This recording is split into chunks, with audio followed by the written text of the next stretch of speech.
Здравейте! Днес забравете за студиото, защото ще бъдем на терен в Кучешкия парк с създателя на Dogin.bg Димитър Попов, виновника, който се вдъхновява от любовта към животните да създава наградки и храна, които не са с вкусна, а са направени от... Гледайте, защото ще бъде изключително интересно. С нас са Мойра, кучето, което вдъхновява бизнеса, и моят Джак Ръсел Крум, който със сигурност ще се опита да прекъсне интервюто. Какво би променил в Dogin, ако парите не са фактор? Ако парите не са фактор? Защото парите винаги са фактор, според мен, като бюджет. Ако парите не са фактор...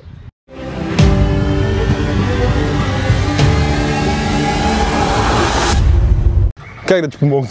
Как ти помогна в нещо? Здравей, Митко! Здравей! Здравей, Штоше! Как е Крум? Разкажи ми как се здоби първо с Мойра. Искам да знам, защото тя е самото вдъхновение на бизнеса. Тя е първоизточника. Искам първо да знам за нея. Така е. Мойра е едно куче, което си взехме с половинката ми преди 5 години от Полша.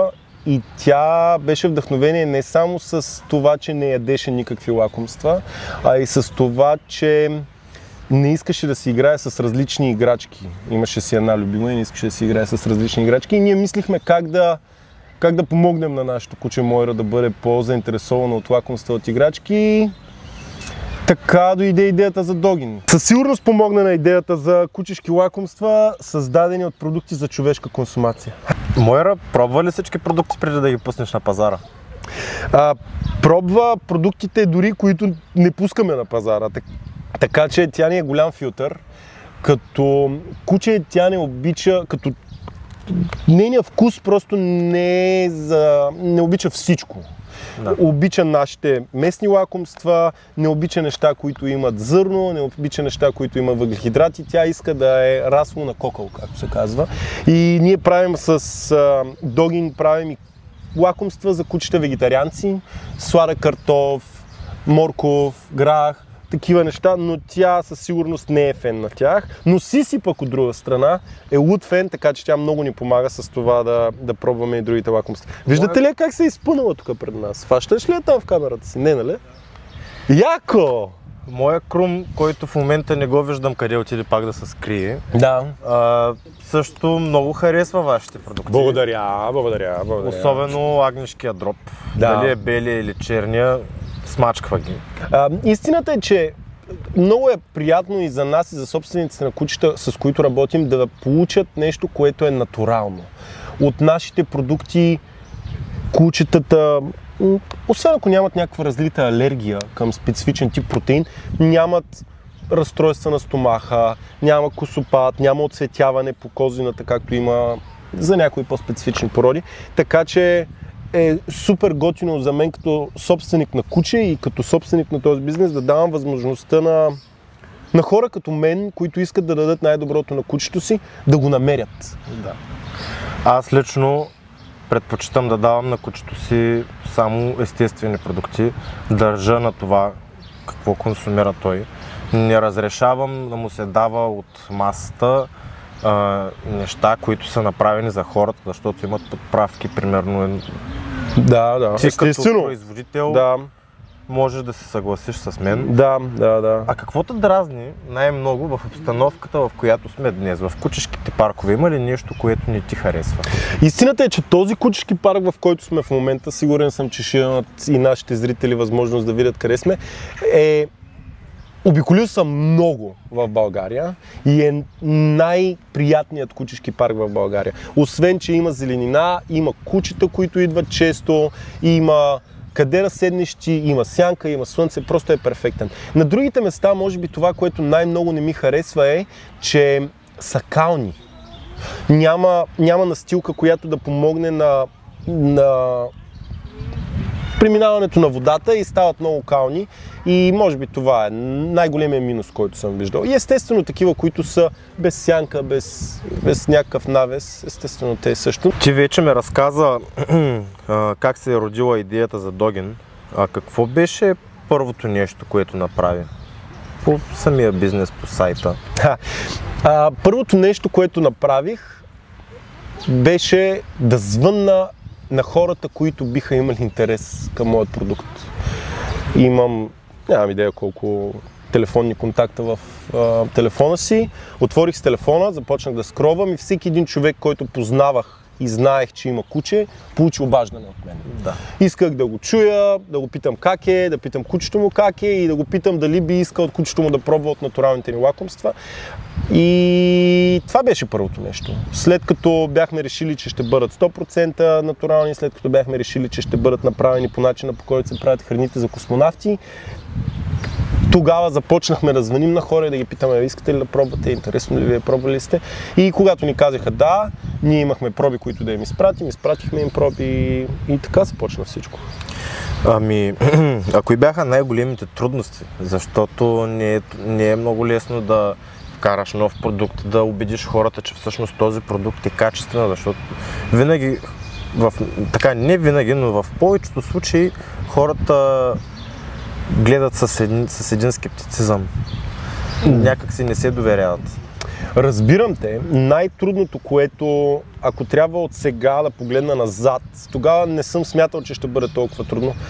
Най-трудното, през което се сблъскахме, беше да покажем на собствениците, че това лакомство е различно не само защото изглежда като месо, а и защото е супер хранително. Когато по принцип сушаваш или готвиш продукт, ти премахваш голяма част от хранителната му стойност. Да.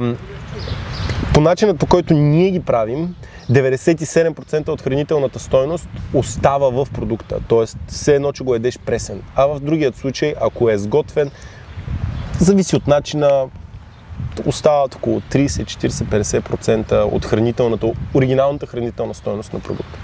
И да, това беше най-трудното, но не е трудно, защото ние тогава си мислили, това колко да е трудно, кучетата ще го ядат, като кучето го яде и хората са доволни. Но всъщност хората искат освен кучето да го яде и да разбират защо е по-добре за техните кучета. И това всъщност беше най-голямата трудност от текущата ми гледна точка. На мен ми беше трудно в началото да науча Крум на натурални продукти, защото той беше свикнал от бебе на тези купешките, ароматизираните тези, които се продават в супермаркети, може би, да, тези, които струват по 3 лева опаковката. Кучешките магазини, да, де-факто влизах в, да кажем, в хубава верига кучешки магазини или там за животни и търсех като цена, исках да видя кое е най-доброто. Да. И чаках да ми препоръчат нещо, обаче там никъде не намерих нещо, което наистина да го извадя от опаковката и то да е с формата на това, което трябва де-факто да бъде от животното. Да. Дали ще е дроба. Примерно забелязах, аз останах силно изненадан от белия дроб агнешкия.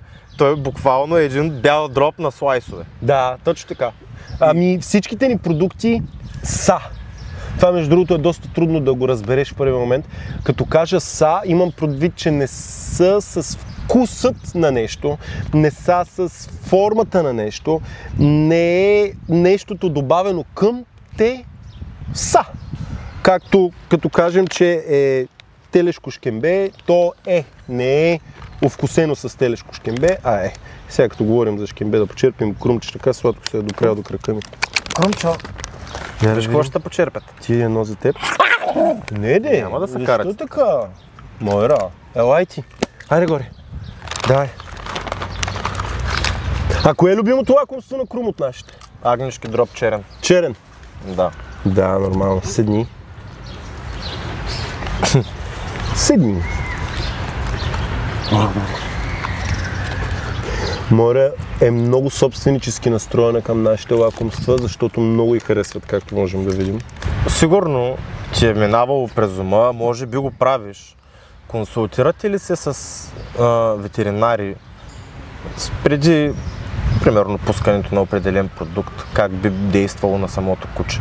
Както сме написали и на опаковките, всичките ни лакомства, преди да стигнат до краен потребител, минават първо очевидно през Мойра, както обсъдихме, и второ преминават през екип от ветеринари, които освен, че получават статистиката и данните за каква е хранителната стойност и какви са веществата, получават и лакомството.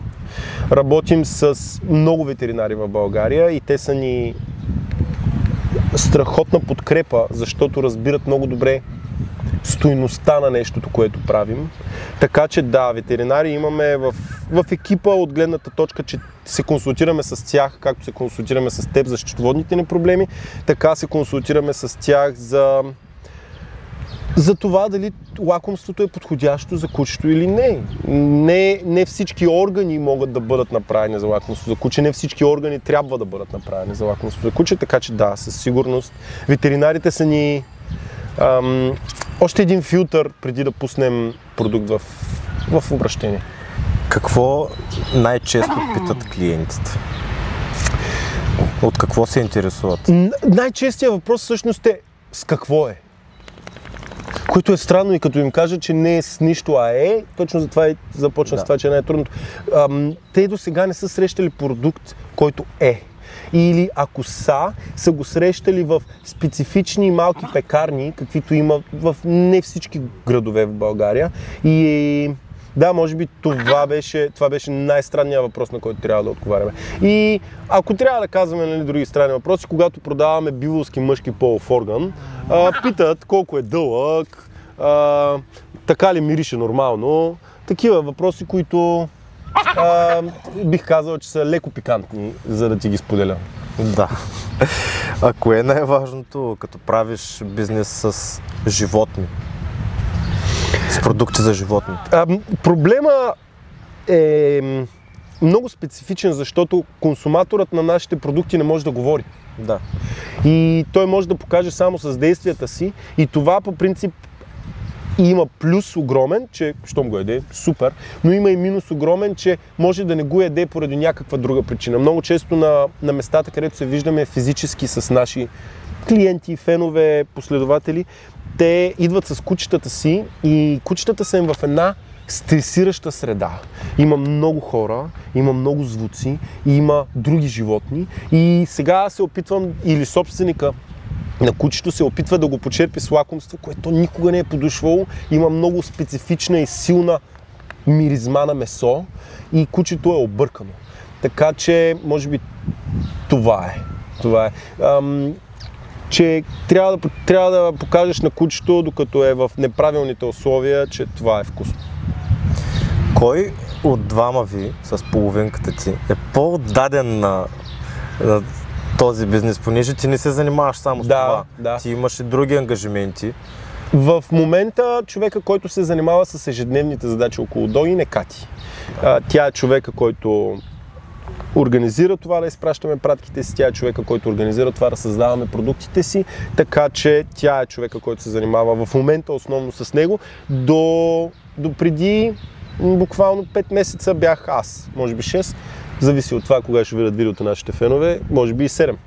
Но до преди това бях аз, сега вече е тя, затова имаме и много нови продукти. Затова, ако си обърнал внимание, преди имахме една основа от 5-6 продукта, върху които работихме постоянно, а сега имаме всеки месец излизат нови такива. Сега сме изкарали далак, миналия месец бяхме изкарали бъбрици. Работихме с агнешко, както ти пробва по около Великден. Агнешки сърца, агнешки бял и черен дроб, както ти спомена. Така че тя е в момента движещата сила и се справя супер, защото толкова голямо разнообразие от лакомства до сега не сме имали. Бях купил сливи сушени за Крум. Обаче единия ден констатирах, че те са страхотен снак и за хора. Да. Ами, това е нещо, което ще виждаме все повече и сме се насочили леко в тази посока, но както казах, правим веган лакомства. Тези са може би от плод, може би от зеленчук. И всъщност, понеже ги правим от продукти за човешка консумация, в условия за храна за хора. Ние спазваме условия за чистота, все едно, че хора ще ядат това телешко шкембе. Ако си го хапнеш, няма да ти хареса, но няма нищо да ти стане. За сметка, викаш... Аз пробвам всичко, което му давам по принцип. И искам да ти кажа, че и черния и белия дроб ги пробвах. Харесаха ли ти? Ами, има вкус на дроб. Може би ти липсваше биричка. Да. Да, следващия път ще знаеш. Да, ще знам, че по принцип става за мезенци, така си грискаш. Да. Ами да, това е следващото нещо, върху което ще работим. И вече работим, и това ще бъдат лакомства за хора, които да са си за хора. Ние сега можем, ако искаш, да ти продадем ябълка, но тя ще бъде в опаковка за Мойра и за нейните приятели, а пък ти, ако искаш да си хапнеш, си повече да бъдеш. Кои са най-големите проблеми с логистиката и доставките? Предполагам, има хора, които случва се, изпраща, ще не отиват да си ги получат, примерно. Имате ли такива проблеми? От тази страна на веригата, т.е. от получаването на крайния потребител, имаме проблеми от гледната точка, че хората вече поръчват много неща онлайн и често забравят кое, къде и защо е пристигнал. И вече всички сме толкова свикнали с позвъняванията на доставчиците, че съм сигурен, че не само аз ги заглушавам. И си казвам, ами утре ще отида. И разбирам, доста често имаме клиенти, които изпращаме им пратките, те се връщат при нас, ние им звъним и те са, вярно, наистина, те като ми звъннат тия доставчици, аз просто не им вдигам, защото си имам толкова много работа и те нон-стоп звънят. И отново, като им ги изпратим вече с това при повдигнато внимание, нямаме проблема втори път, но ако имаме такъв от тази страна на веригата, е този. А пък от другата страна все пак работим с пресни меса. Така че има моменти, в които е трябвало да получим прясното месо, то не е било подготвено.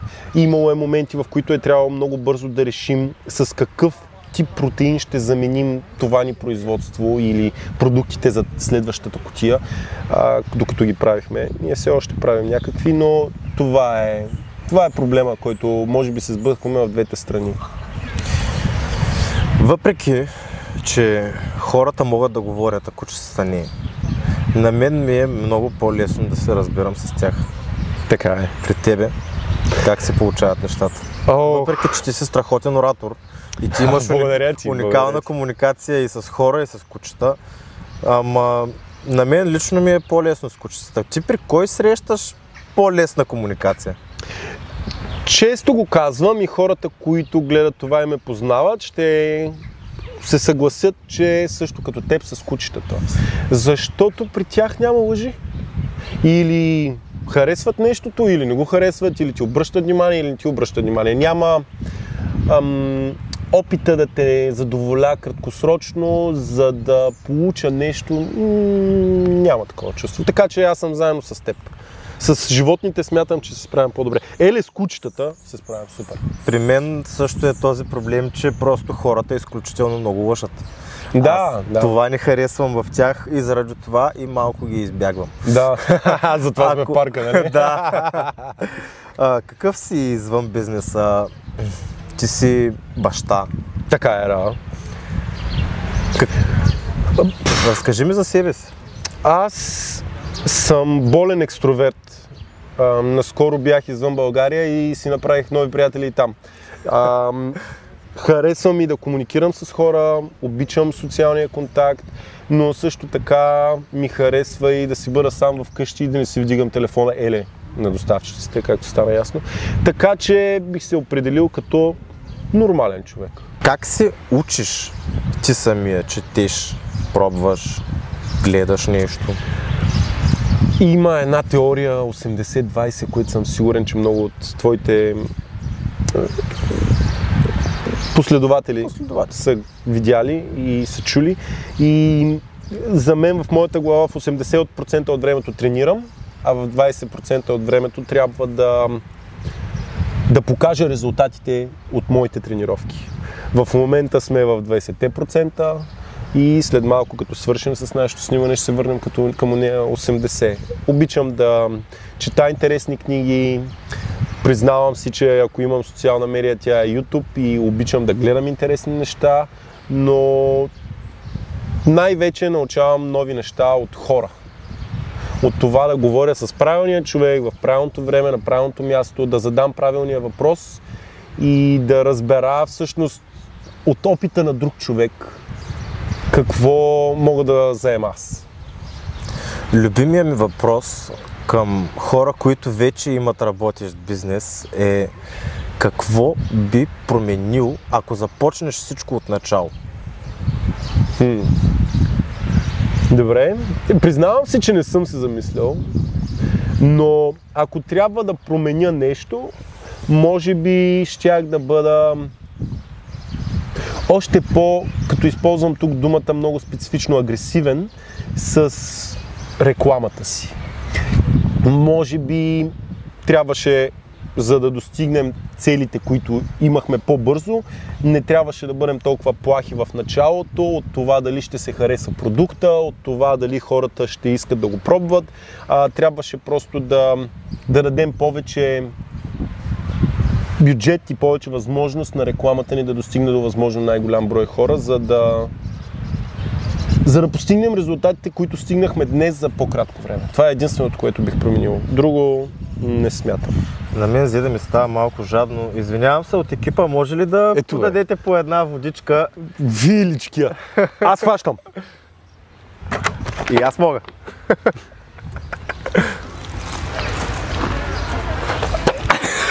Нали? Моля, дръж! На здраве! На здраве! Че да се върнем на бизнеса. Кой е бизнес съвет, който би дал на някой, който никога не се е занимавал с бизнес, който тепърва ще започва да мисли за такъв? За този съвет съм подготвен със сигурност, защото вече съм го давал и той е: давай! Имам предвид какво е най-лошото, което може да се случи. Винаги можеш да се върнеш назад, винаги можеш да правиш това, което си правил досега, винаги можеш да потърсиш помощ от някой, но всъщност ако изтървеш момента, в който усещаш, че искаш да направиш нещо, може да загубиш енергията си. И това е, ако някой от хората, които ни гледат, си мислят, че искат да направят нещо за себе си, че искат да работят за себе си, искат да помогнат на нечий проблем самостоятелно, а не в работната си атмосфера, по-страшно е, ако не го направиш. Защото след това се чудиш дали не си пропуснал нещо, дали не си бил прекалено страхлив, така че според мен давай. Съветът ти е просто го направи. Давай, да. Няма... Кое е най-лошото, което се случи? Естествено сега, не говорим да правиш глупости или да правиш бизнес, който да наранява нечий чужд живот или имущество. Говорим за това, че ако ще помогнеш на някой, давай. Коя грешка ти е струвала най-много пари, примерно средства? Да. Не обичам да поставям нещата като грешки. Този урок, който ми е струвал най-много, е да дам прекалено много влияние на един човек в бизнеса си. И това ме е научило, че колкото и аз да съм важен, в момента дори говоря за себе си, да дам прекалено голямо влияние на себе си върху бизнеса си и да нямат дали задължения, дали отговорности, дали фокус хората, с които работим. Чао! И това е най-големият урок, който съм научил, че трябва да бъда готов да дам кокала. Защото докато го стискам аз в устата си, няма как да започнеш и ти да помагаш с този кокал да го носим. Ако го фанем двамата, ще бъде по-добре. Така че това е нещо, което ми е струвало най-много пари. Защото ако съм готов да споделя задълженията си, ще имам повече време и повече енергия и повече възможности да видя по-голямата картинка, да стигна по-далеч с помощта на тези хора, на които би трябвало да разчитам. Всеки в живота си има някаква мотивация. Като, например, знаеш, на мен най-голямата мотивация в живота ми е майка ми. Така е. Понеже тя цял живот е бутала напред от нулата, от нищото и всъщност е постигнала нещо голямо. И мен това ме мотивира да бутам цял живот. Супер. Теб, кое те мотивира най-много? Родителите ми винаги са имали собствен бизнес и аз съм бил в техния собствен бизнес. Искам или не искам част. Като дете, както ти си бил, така и аз съм бил. Но това, което мен ме движи, е Желанието да бъда по-добър от себе си утре.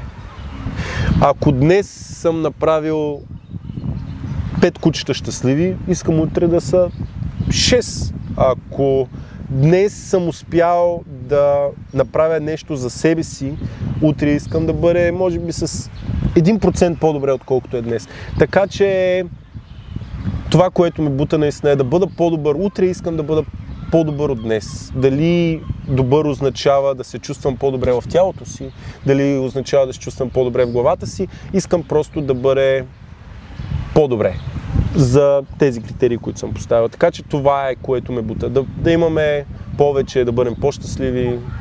Може би, това ме бута, ако има логика. По-добре. Да, не смятам, че съществува, защото това е все едно, че има ли перфектна дестинация? Не смятам, че има перфектна дестинация. Като стигнем до едно място, ние Homo sapiens доста често искаме да продължим по пътя си напред. Стигаме, до сега съм искал да си купя Opel и си купих Opel и сега вече искам Peugeot. Нали? Искам следващото. И не смятам, че има но да, по-ме мотивира. Да, аз съм съгласен, че няма защото когато сложиш ти поставяш граница. Точно така, да. Нещо, което аз не обичам. Аз предпочитам да няма граница, всеки ден има на къде да се надградиш. Да. Няма как да постигнеш върха. Да. Не, то няма връх. Няма такъв. То няма връх. Виждаме, че в света хората, които са на някакъв връх, стават за посмешище на всички други в някакъв определен момент. Така че не смятам, че има една бабешка приказка, че живота бил колело и се въртял и не си знал в коя част на Виенското колело си в момента и аз съм с бабите тук. От кое най-много те е страх? Кое те вади от равновесие? Това, от което ме е страх и това, от което ме вади от равновесие, може би ще бъдат две различни неща, но това, от което ме е страх най-много ли? Признавам се, че се опитвам да избягам от страховете си, т.е. да не мисля за тях, да мисля за положителните неща и може би ме е страх да не остана в страха, ако разбираш логиката, да не се фокусирам толкова върху опасностите, върху риска, върху всички методи, по които може това нещо да се обърка. И може би от това ме е страх най-много, да не остана фокусиран върху минуса и да пропусна прекрасния живот, който е около нас и всички прекрасни неща, които можем да направим с времето си. Какво би променил в Догин, ако парите не са фактор? Ако парите не са фактор?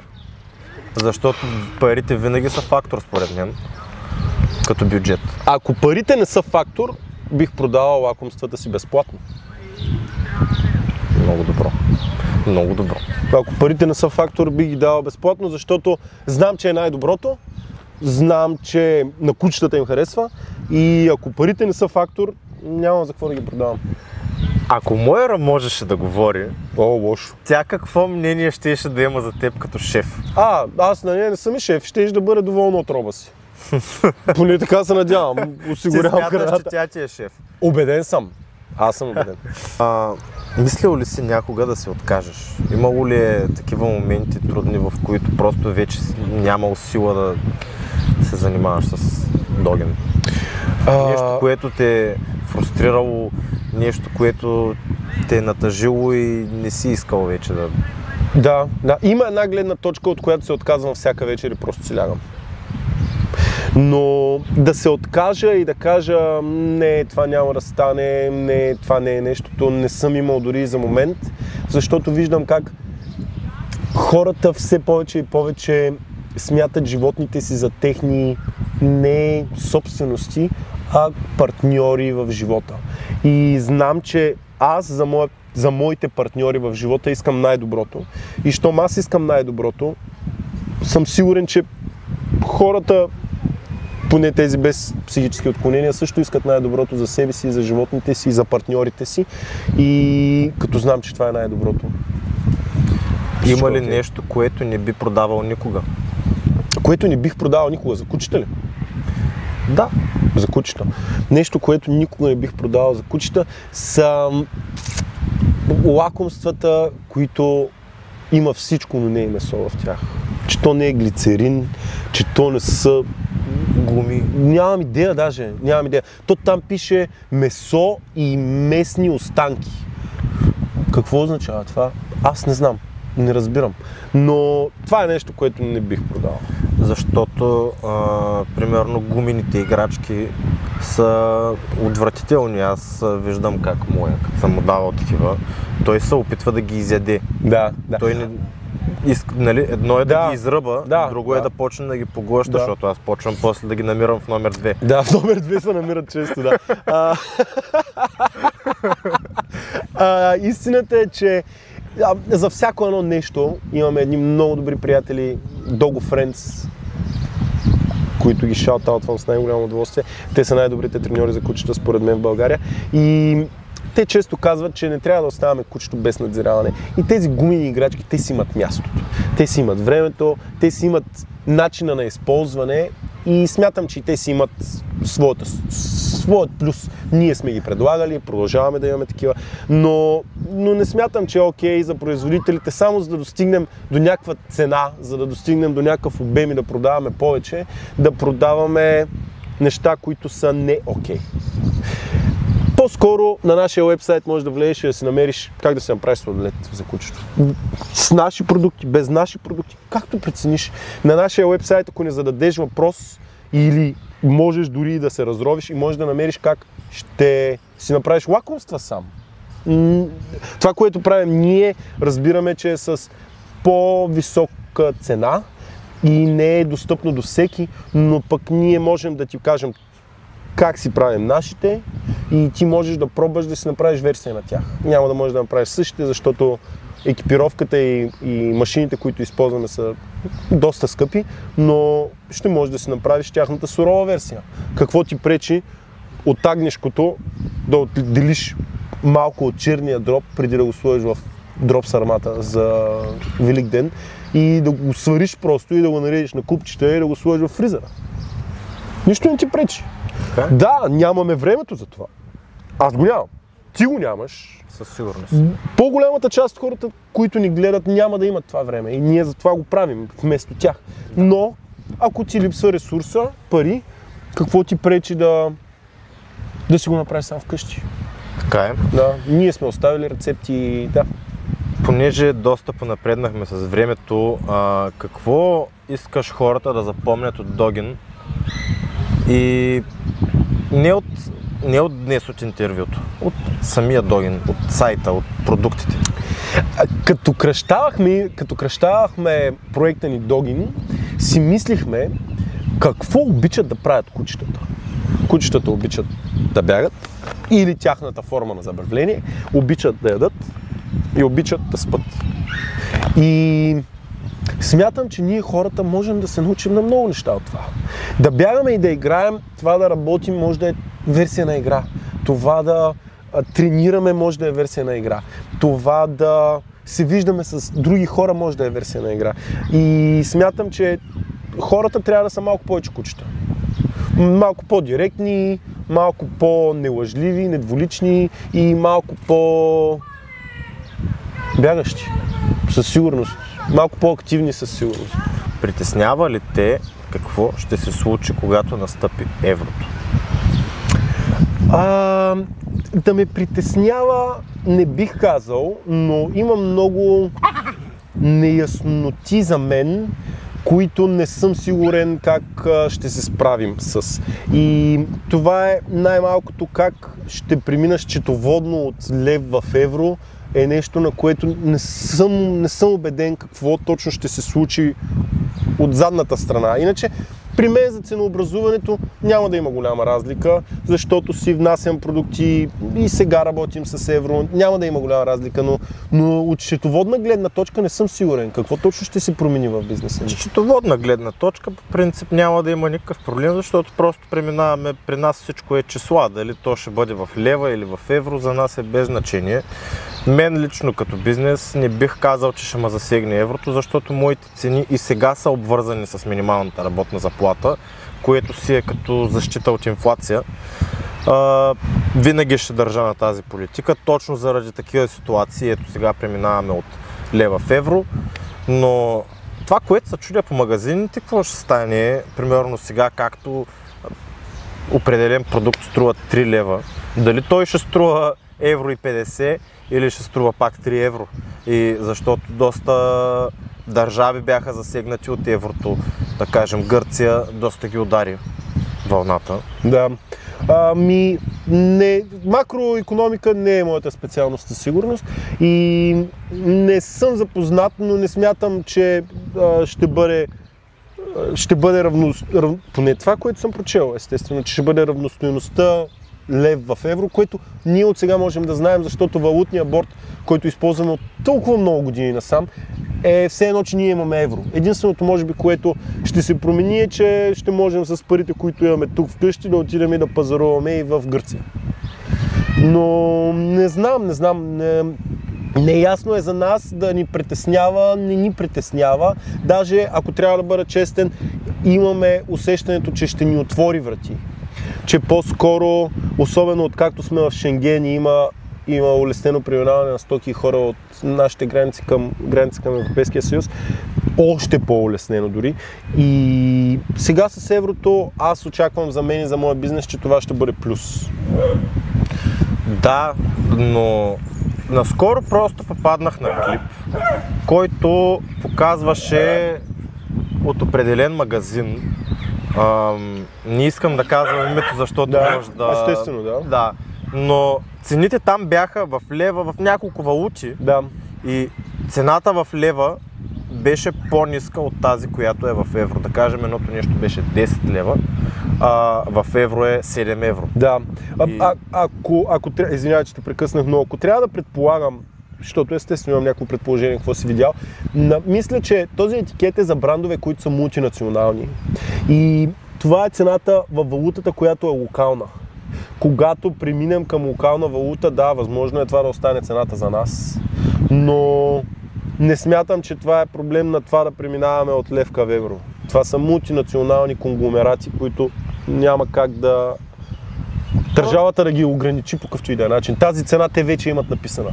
Просто на мен това ми беше нещото, което видях и аз го видях. Да, и аз го видях, но не знам. Смятам, че всички можем да спекулираме много и сме видяли много добри примери на това как преминават държави от тяхната си валута към евро, така както сме видяли и много лоши примери. Така че вярвам, че в България ще бъдем един добър пример. Надявам се. Ако искате да слушате още интервюта за бизнеси и хората, стоящи в сянка, абонирайте се за канала, а мой Раир Крум казва: дайте лайк и хвърлете топка. Благодарим ви. Хайде горе. Хайде.